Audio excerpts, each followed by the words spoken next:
Hey again, everyone. Todd Michael Putnam from Creative Adventure Tables, bringing you another adventure table idea. Well, actually, that's not true. This isn't really an adventure table idea. Maybe it is, I guess.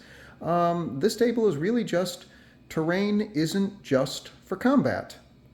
That's it. It's a simple idea. Terrain isn't just for combat. A lot of people have played great games like Warhammer and stuff like that, uh, and they're awesome. But when they come over into tabletop role playing games, if they see terrain laid out, they immediately assume, oh, there must be combat.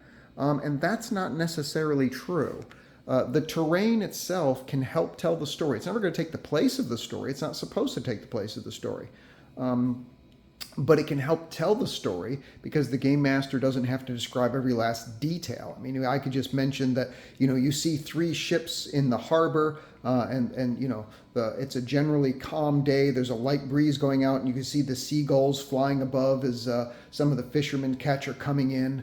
And there's several different ships that you see. One seems to be like a high-class merchant ship. Another one appears to be a privateer. Another one looks like a pretty ragged-looking ship. Maybe it's a smuggler ship, or it could even be a pirate ship. You're not sure, but the crew looks pretty rugged looking.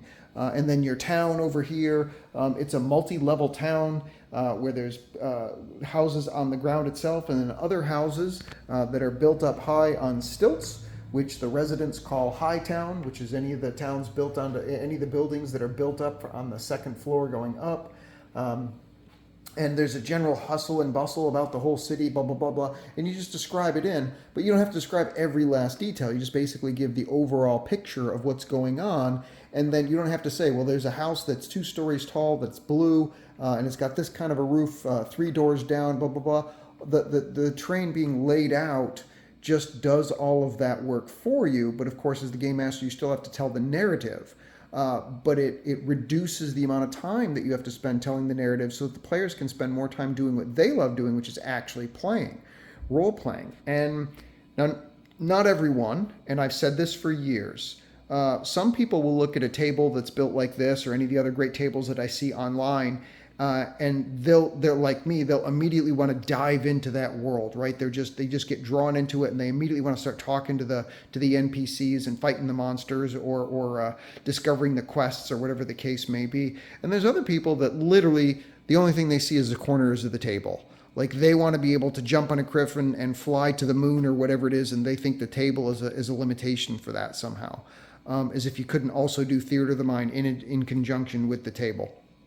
But neither one is actually wrong, though. Whatever players' preferences or what the player's preferences is, right? Some people like plain cheese pizza. Other people like it with all the toppings. Nobody's wrong. It's however you like the game. But if you haven't used terrain before, or if you just started using it, don't worry about only using it just for combat, because if you only use it for combat, then anytime you bring the terrain out, you're sort of signaling to the players that this must be combat coming up. But if you bring out the terrain and always give them the choice, well, it could be combat or it could be you just talk to them, blah, blah, blah, then the players will get the flexibility that, oh, I can still handle this however I want to handle it. I'm not limited by the terrain. The terrain just helps me understand the situation I'm in, but I'm still free to respond however it is that I want to. So in the case of this particular, port town that I've got here. Sorry about the lighting. I'm not sure what's going on with that, with the windows. But in this particular port town, right? So the players could decide, because they're going to be able to look at these different ships and they're going to see, oh, look, man, these ships are painted up different. One ship or another might be of more interest to them. Maybe they're after a certain specific item. Maybe you guys are hunting down a pirate or something, or a smuggler. Maybe you're looking for an ambassador or a spy or something, and they should be coming in on one of the ships. So they want to, check a specific one out. Maybe their point of contact that they have is one of the merchants that are along the wharf or the docks itself up here. They have a quote unquote day job where, when the fish or whatever it is, supplies come in from the ships and they sell stuff right there, but also they double as a fence for other things, maybe for information or rare goods, whatever the case may be. There's all these different nooks and crannies that the players can explore and check out, right? They're like, oh, I want to go over to I've got one here that's the provisioners. Oh, I need armor and weapons and stuff, or I need, so I need to go to the smithy, or I need to go to the provisioner so I can get more food stuff because we ran out on the last wilderness adventure, whatever the case may be. Just laying the terrain out doesn't really limit the player's options. All it does is allow them to have a better grasp of what's available for them to go and do. Without having to constantly ask the game master, well, what about this? Is there this kind of a thing in town? Or is that kind of a thing in town?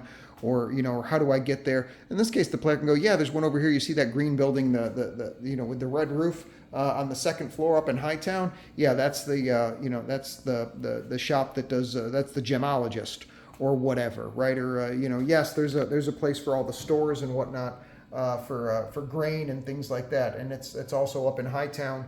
When it's well guarded, or whatever the case may be. There's a tavern and stuff, but just laying out the terrain does not mean that there has to be a fight. Could there be a fight? Like, you could have players in this whole session, you might have a role play thing going on, but for whatever reason, maybe it's not catching on. Maybe the players aren't, they're not in an RP mood for that moment or whatever it is. You can always add stuff in, right? There's always monsters that can come from the sea, the Saugin attack from the ocean or whatever it is. Or one of these ships could be sort of like a Trojan horse, and then late at midnight from out of the bottom, the hull of the ship comes pouring a small army, right? A small private mercenary army or whatever it is, and they take out the town guards, and they're going to try and take over the town, and the players have to fight them, right? And they're setting stuff on fire, and they're causing chaos and pandemonium. Or there could be invaders coming in from the other side, coming in from the land, and it drives the players back, and everybody has a fighting withdrawal onto the ships, and the ships take off, right? And you're fighting and as you leave the town, it's all being set on fire and stuff, and you're trying to save as many of the civilians as possible. Obviously, stuff could come from the air. There could be gangs of people, like I got a gang over here, right, that's waylaying people. And the players need to figure out, oh, wait a second, these guys got a protection racket going on or something, and we need to solve that protection racket problem before the people that we need to talk to are willing to open up and speak freely to me about whatever information is they need. There's always combat stuff that you can throw in there, and I always recommend having a few encounters just sitting there in your back pocket, just in case the players don't like what's going on, or things slow down too much.